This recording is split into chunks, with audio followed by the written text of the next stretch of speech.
तो अभी जो आने वाली इनटेक है यानी 2025 की फ़ेब की या मार्च की इनटेक वो तो इम्पैक्ट होती हुई नज़र नहीं आ रही। आपके वीज़ाज़ के ऊपर क्या फ़र्क पड़ सकता है? एप्लीकेंट्स क्या जाएँगे, नहीं जाएँगे? वीज़ा रेशो ऊपर जाएगी, नीचे जाएगी? किस मुल्क से कोई अप्लाई कर रहा होगा तो उसको क्या फ़र्क पड़ेगा? तो मैं कोशिश करूँगा मैं सारी चीज़ों को कवर कर सकूँ। मेरा नाम नासिर नवाज़ है और मैं ऑस्ट्रेलिया में रजिस्टर्ड माइग्रेशन एजेंट हूँ। आज का थोड़ा-सा ओवरव्यू लेते हैं कि ये स्टूडेंट कैपिंग है क्या? ये कब स्टार्ट हुआ? इसके इम्पैक्ट्स क्या हैं? और ये किस तरह अभी कहाँ पे खड़ा है? आइंदा आने वाले दिनों में गवर्नमेंट के प्लान्स इसके ऊपर क्या हो सकते हैं? आपके वीज़ाज़ के ऊपर क्या फ़र्क पड़ सकता है? एप्लीकेंट्स क्या जाएँगे, नहीं जाएँगे? वीज़ा रेशो ऊपर जाएगी, नीचे जाएगी? किस मुल्क से कोई अप्लाई कर रहा होगा तो उसको क्या फ़र्क पड़ेगा? तो मैं कोशिश करूँगा मैं सारी चीज़ों को कवर कर सकूँ। कि नेशनल प्लानिंग लेवल की ये बात करते हैं मिनिस्टर और वो ये कहते हैं कि हमारा जो नेट माइग्रेशन है उसको हम नीचे लेके आए। अब नेट माइग्रेशन क्या होती है?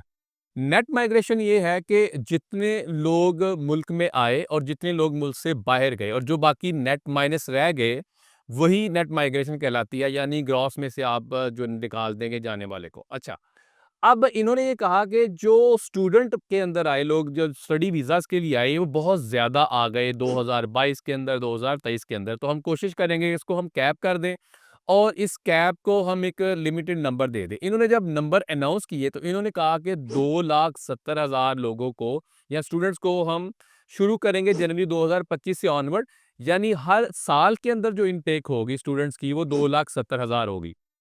इन्होंने मज़ीद इसको डिवाइड किया। इन्होंने ये कहा कि हम यूनिवर्सिटीज़ को जो सीट देंगे, वो 1,75,000 देंगे और जो वेट जो कॉलेजेस हैं, उनको हम 95,000 दे देंगे। अब ये बात जब स्टार्ट हुई, तो इन्होंने ये कहा कि जो मिनिस्टेरियल डायरेक्शन 107 है, हम हो सकता है उसको भी डिच करवा दें, यानी उसको भी हम विथड्रॉ कर लें। अब उसका मतलब क्या था? जो मिनिस्ट्रियल डायरेक्शन 107 था, वो दिसंबर 2023 के अंदर इन्होंने इंट्रोड्यूस करवाया और इंट्रोड्यूस जब करवाया तो उसमें इन्होंने प्रायोरिटी देनी शुरू कर दी वीज़ाज़ को। आपने गौर किया होगा, उस टाइम पे क्या हुआ कि जो वेट वाले कोर्सेज़ से या कम जो जो ज़्यादा रिस्क वाले कंट्रीज़ से या प्रोवाइडर से, उनके वीज़ा प्रोसेसिंग लंबी-लंबी और उनके ऊपर बहुत ज़्यादा रिफ्यूज़ल्स आने शुरू हो गए। और जो यूनिवर्सिटीज़ थी यानी कि लो रिस्क वाले असेसमेंट थी जिनकी प्रोवाइडर्स की भी या कंट्रीज़ की भी उनको वीज़ाज़ ये दे रहे थे। तो मिनिस्टर ने ये कहा कि अगर इंडस्ट्री हमारे साथ चलती है और इंडस्ट्री हमारे साथ चल के ये कैपिंग के ऊपर काम करती है और हम कैप लगाने में कामयाब हो जाते हैं, बिल पास हो जाता है, तो हम ये जो मिनिस्ट्रियल डायरेक्शन 107 को बिल्कुल हम इसको डिच करवा देंगे, हम इसको साइडलाइन कर देंगे, हम इसको एक्सरसाइज़ नहीं करेंगे। अब ऐसा-ऐसा जब चीज़ें चलती गई तो ग्रीन्स जो थी, ये चूँकि जो गवर्नमेंट है इस टाइम लेबर पार्टी की है, दूसरी तरफ से कोलिशन है। तो जो ग्रीन्स पार्टी है ना, वो शुरू से ही इसके बहुत खिलाफ रही। उन्होंने कहा जी ये सही तरीके से आप नहीं कर रहे और इधर से मिनिस्टर का ये कहना था कि भई इनको अपना सोशल लाइसेंस रखने के लिए प्रोवाइडर्स को, ये चाहिए कि ये अपनी इंटेग्रिटी या जो क्वालिटी एजुकेशन है उसको ये डिलीवर करें। तो ग्रीन्स तो इसके खिलाफ थी। लिबरल्स की अगर बात की जाए तो लिबरल्स जो है बड़ी इनके साथ प्यार मोहब्बत और रोमांस में चलती रही कि ठीक है जी हम कैपिंग के खिलाफ तो नहीं है और ये बात भी ठीक है कि लिबरल्स भी कैपिंग के खिलाफ नहीं है लेकिन उन्होंने कहा कि लेबर का जो करने का तरीकाकार है वो शायद ठीक नहीं है।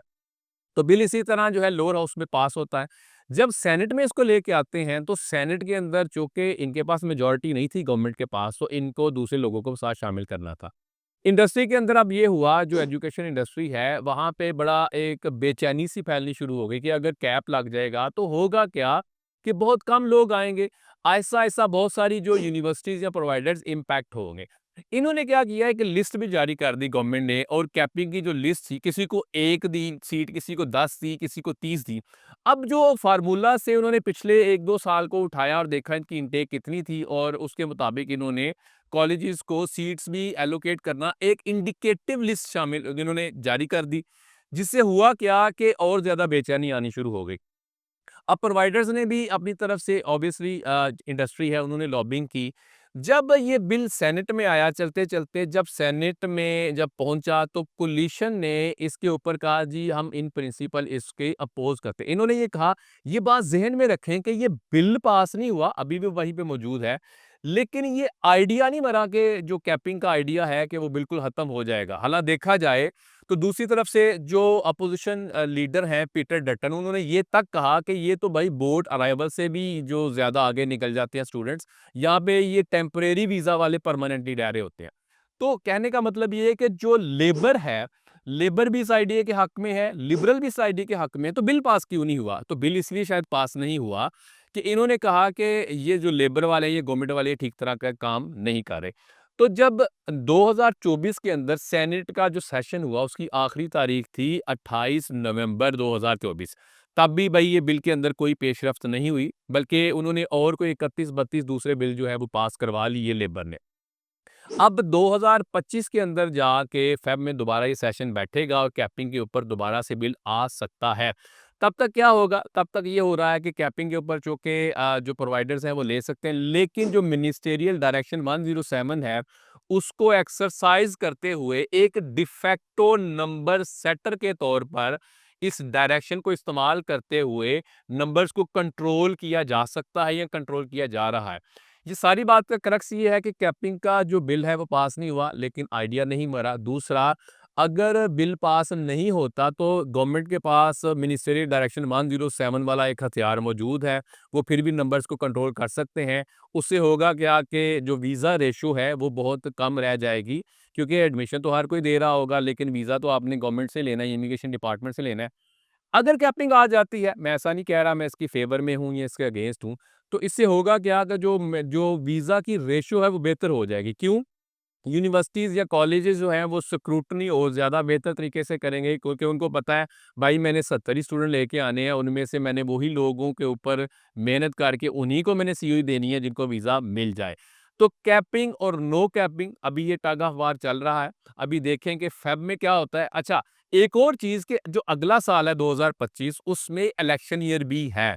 26 जो जनवरी है उस दिन ऑस्ट्रेलिया डे होता है। हो सकता है उसके आगे पीछे इलेक्शन अनाउंस हो जाए। अगर ना हुआ तो अगर फेब के अंदर सेशन दोबारा से बैठता है, तो इसमें क्या दोबारा से इसकी जो डिबेट होगी या जो बिल है पास या फेल हो सकता है। तो अभी जो आने वाली इनटेक है, यानी 2025 की फेब की या मार्च की इनटेक, वो तो इम्पैक्ट होती हुई नज़र नहीं आ रही। आइंदा आने वाले दिनों में क्या होता है ये तो अभी गवर्नमेंट जानती है या अपोजिशन जानती है। तो ये इसका थोड़ा-सा कैपिंग और नो कैपिंग का ओवरव्यू था। आपका सवाल है, कमेंट है, क्यूरी है, तो कमेंट बॉक्स में कमेंट कर सकते हैं। हमें सपोर्ट करने के लिए, हमारे चैनल को सपोर्ट करने के लिए सब्सक्राइब करें। Thank you.